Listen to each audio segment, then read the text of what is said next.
భగవంతుని మీద ఎటువంటి విశ్వాసం ఉంది? భగవంతుడు మన నమస్కారం కోసం ఎదురు చూడట్లేదు. हम अपने जो भूख है, हमारी जो लोभ लालच की जो कड़ियाँ है, మనం లోభం, దురాశల వలలో చిక్కుకున్నాం. దానివల్ల భగవంతుని విశ్వసిస్తున్నాం. లేకపోతే ఎవరు విశ్వసిస్తారు? అన్ని ధర్మాలు, పూజా పునస్కారాలు కేవలం 2 కారణాల వల్లనే మనం చేస్తున్నాం.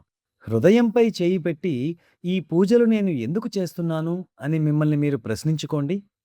मैं क्यों कर रहा हूँ, मैं क्यों कर रही हूँ। ఒకటి భయం, రెండవది లోకుల కోసం. అంతే తప్ప వేరే కారణం అంటూ ఏమీ ఉండదు. जब ध्यान होता है, वो प्रेम के कारण होता है। ఈశ్వరుని ప్రాప్తి కోసం, ఈశ్వరుని అనుభూతి చెందడం కోసం ప్రేమతో, తపనతో మనం ధ్యానం చేస్తాం. अनुभूति हो न हो, ధ్యానం వలన మన హృదయం మెల్లమెల్లగా శుద్ధం, పవిత్రం అవుతూ ఉన్న కొద్దీ మనం ఆయనను అనుభూతి చెందడం మొదలుపెడతాం. वैसे वैसे उनका एहसास भी होने लगता है। जैसे हम మనం కళ్ళజోడు ధరిస్తాం. అయితే కంటి అద్దం మీద ధూళి, నూనె మరకలు పడినట్లయితే ఏమవుతుంది? అంతా మసక మసకగా కనపడుతుంది. ఒక్కొక్కసారి అసలు ఏమీ కనపడదు కూడా. మనం ఆ అద్దాలను శుభ్రంగా తుడిచిన తరువాత మాత్రమే మన దృష్టిలో స్పష్టత వస్తుంది.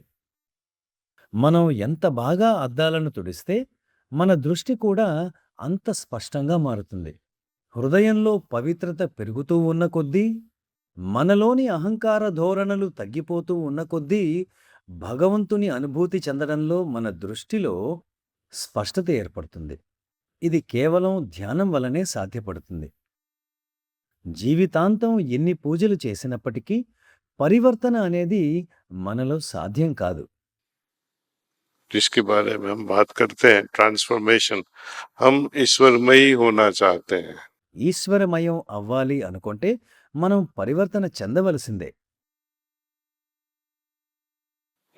अशुद्धता जो है, कॉम्प्लेक्सिटीज जो है, इम्प्यूरिटीज जो है, సంక్లిష్టతలు, మలినాలు వీటిని తొలగించవలసిందే. जैसे पानी में पानी मिला सकते हो, ऑयल में ऑयल मिला सकते हो, నీటిని నీటితో కలపవచ్చు, నూనెను నూనెతో కలపవచ్చు. కానీ శుద్ధమైన నీరు, శుద్ధమైన నూనె రెండూ శుద్ధమైనవే అయినప్పటికీ మనం ఆ రెండిటినీ కలపలేం. ఈశ్వరమయం అవ్వాలంటే ఈశ్వరుని యొక్క గుణాలను మనలో తీసుకురావాలి. ఇది కేవలం ధ్యానం ద్వారానే సాధ్యపడుతుంది. పూజా పునస్కారాల సహాయంతో నేటి వరకు ఎవరూ సద్గతి పొందిన దాఖలాలు లేవు.